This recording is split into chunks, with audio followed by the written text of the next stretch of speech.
Catastrophic claws, ultimate car injuries, and you know what I'm about to say, don't pull it out. Today we are breaking down and reacting to all of the mutant medical scenes and anti-hero wounds from Deadpool and Wolverine. Let's dive right in. Oh man, nice. Okay, super cool. The ribs. It's really interesting anatomically. We feel in our bodies that the rib goes completely all the way around. The rib is actually only the size of your hand, so to speak, when you actually do this. So it's actually quite accurate. Taking a piece of metal right to the face, to the head. That could have went through the skull versus the eye. A lot of times, if it's that much destruction to the eye, it can't be saved. If it goes through the front part of your skull, that's your frontal lobe. It has to do with higher level of cognitive thinking as well as personality. Wow. The bone that went through the skull is actually the humerus, lower part of the elbow. So the elbow is made up of the humerus and then the radius and the ulna. And then, oh my gosh, you have all the bones of the spinal column as well as the skull attached. That's basically what we would call your central nervous system.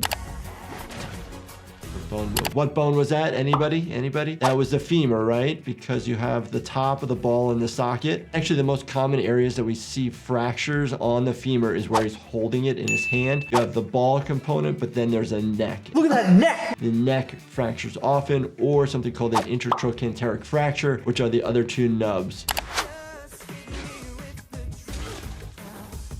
Taking the skull and hitting somebody else's skull, we're seeing a bunch of the red stuff. Does it happen that way? I mean, it could potentially, but you wouldn't see that much through like a helmet. Most of the time it will start seeping at that point.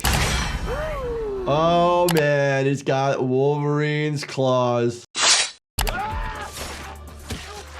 Oh, hit to the right side of the head going through impaled objects. Could that happen? Yes, because they're sharp, easier to get through. Likely that it is a non-survivable injury. All the main important structures of your brain are centrally located and deep within.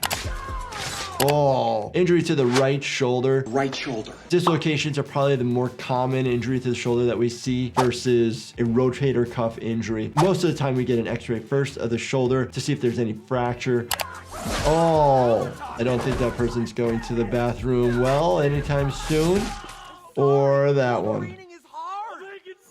Impaled objects to the rectum. Your rectum can severely injure the rectum, your descending colon. That needs to be evaluated by a general surgeon. Typically, somebody will get a CT scan. At least in that scenario, the objects are not pulled out. As I've always said, don't pull it out, just leave it in, get to the hospital. You can leave the objects there actually as you get the CT scan because it's not magnetized. Magnets, how do they work? Oh my gosh. You wouldn't want that type of metal in an MRI. Don't know if adamantium would react to the MRI as a magnet, but I wouldn't want to try to figure this out. Get my country's name out of your mouth. Oh my gosh, that is really funny. Blade to the face, impaled object into somebody's skull. Depends if it's lower versus higher, and depends what path it took in the sense of, is it midline? Did it miss everything because it went perfectly midline between the two hemispheres? Or did it hit every structure along the way? Give me a hand up. Nope, I'm actually okay, thank you. Impaled objects into the lungs through the ribs, rib fractures, as well as a hemothorax or a pneumothorax. Hemothorax, blood in a space around the lungs. A pneumothorax, air around the space. Oh! Groin shot. My groin! Fractures of the pelvis. The pelvic bones actually bleed a lot, and you can bleed a lot into the pelvic basin. If somebody has like an open book fracture to the pelvis, basically the pelvis opens, well, you actually do a binder of the pelvis. There's kits that they have, or you can just wrap a sheet, tie it, and then tie it super tight, and it brings it all back together. You should be thanking me for pulling out of that bed, you in. Oh! We don't have Wolverine or Deadpool's restorative healing powers, but did you know that during sleep, your own body heals tissues, rebuilds muscles, and releases growth hormones? If you want to improve your sleep quality, try Do Not Disturb by my company Life Happens. It's available on Amazon as well as lifehappens.com. Oh, Gunshot wounds to the flanks on each side. You have the liver on the one side, spleen on the other. Both organs are solid organs, but they're very vascular and they will bleed a lot.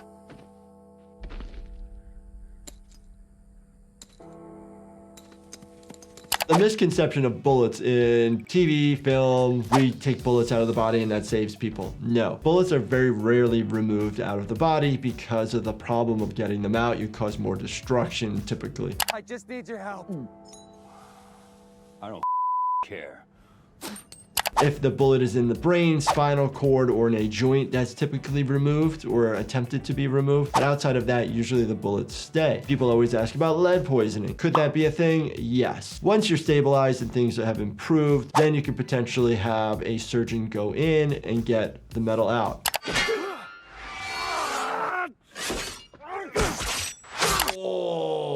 Right where Wolverine's left hand is, Deadpool's right upper chest. You might be hitting the clavicle depending on how low or high it is. What sits right underneath the clavicle are major blood vessels right off the aorta. Subclavian vein is one of them. Oh, laceration to the back, causing superficial laceration, just painful. Say we repair that with lots of sutures or staples or multiple layer closures. It's gonna hurt like heck every time you try to bend over.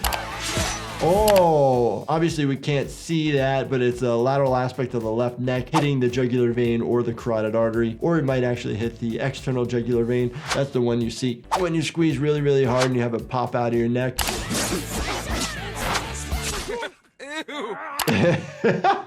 As long as he doesn't have dextrocardia or situs inversus, where the heart goes to the right, you're only gonna hit lung tissue, probably hit the right middle lobe. Let's see you grow your head back. Question for all the Deadpool fans out there. If his head were to be amputated, would he be able to grow it back? Let me know in the comments. I'm not sure. I'm asking for a friend. You're not gonna love what happens next. Oh my god. Oh my god. Oh my god, he's gonna say it. Oh my god, he's gonna say it! Say what? Oh my god, I love it. I love it. Who's a fan of Captain America? I can do this all day. Avengers! Flame on! Sorry, what? I love it. In general, if somebody has that amount of fire on them, first degree burns happens in like a very few seconds. Then you're gonna start just burning into the skin. Second, third, and fourth degree burns. That amount of flame would probably lead to third and fourth degree burns.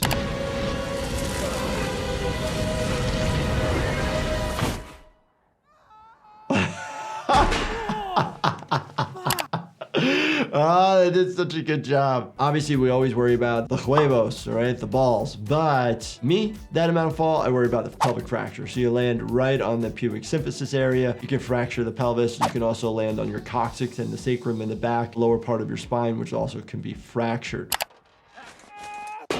Oh. Done. Okay. Hyperextension of the neck causing a cervical fracture in the back, and then lands in the classic scorpion injury, super hyperextended all aspects of his spine. Your thorax, so the upper part of your back, is not made to go in that significant direction. I'm gonna fight you now. Oh, are you? Oof. Oh, nice. Classic that your nose starts bleeding because sensitive tissue in there. How do you get the blood to stop? You need to pinch your nose and lean forward. Don't lean back because it may not stop the bleeding because it might be deeper, and then it's just going to trickle to the back of your throat. When you swallow the blood, if you swallow too much, it can lead to nausea and then ultimately vomiting. Oh, the epigastric area of the abdomen. Wolverine put his blades right into the abdomen and is twisting. Twist it. Ripping through the tissue a little bit more, making the holes bigger inside. You have your stomach, you have your pancreas, you have your transverse colon, blood vessels in the back, inferior vena cava, potentially going to the liver.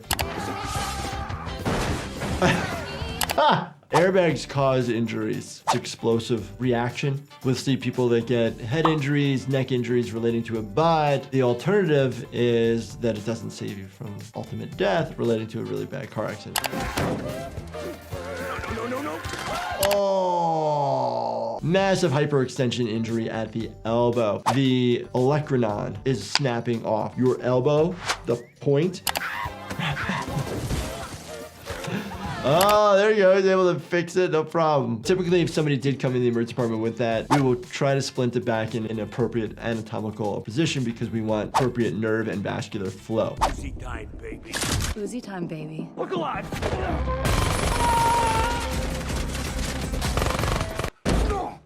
I think I'm hit.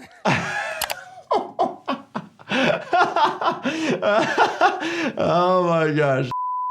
Hit multiple times. Remember I've discussed bleeding from the mouth? Well, in this circumstance, it's a high possibility. So that much trauma to the lungs, if it causes you to cough, you can actually get blood within the airway. Or if it hits your esophagus or neck, you can have some blood contents come up as well. Listen to me, gorgeous. How long does it take for you to regenerate? Regenerate? How was I supposed to know he doesn't regenerate? I'm not a medicine woman. That individual needs an emergent thoracostomy, so a chest tube, and most likely will need to be intubated to protect the airway. The degree of injuries will continue to potentially get worse as time goes on, and you want to control the airway. Look, a donut cart. They're practically hospitals. They sell portable triage units. Can confirm that a mobile donut stand does not have medical equipment. Maybe a Band-Aid. What are your legs on vacation? You're dead weight. It's because I'm paralyzed. We all have problems. Okay, so he's paralyzed. Somewhere along the line, got a spinal cord injury from one of those bullets. Even if a bullet doesn't hit the spinal cord, but near it, the amount of swelling could actually give the same symptoms of being paralyzed. As that swelling goes down, you're able to regain the ability to either move or have sensation back. Listen to me. You're gonna live. Say it louder! I'm gonna live. Wow, very much depicted like Resident Evil, just a bunch of fluid. Typically, you'd see a lot more bone fragments in this scenario, but again, could it all disappear? Sure. Very good, really entertaining. If you guys want me to do more injuries from Deadpool versus Wolverine, I know there are others, let me know in the comments. But as always, do me a favor, definitely check out this playlist right here, binge watch everything, and make sure you subscribe, turn on your bell notifications, and hit that like button for me. Thank you so much for watching, and stay healthy, my friends.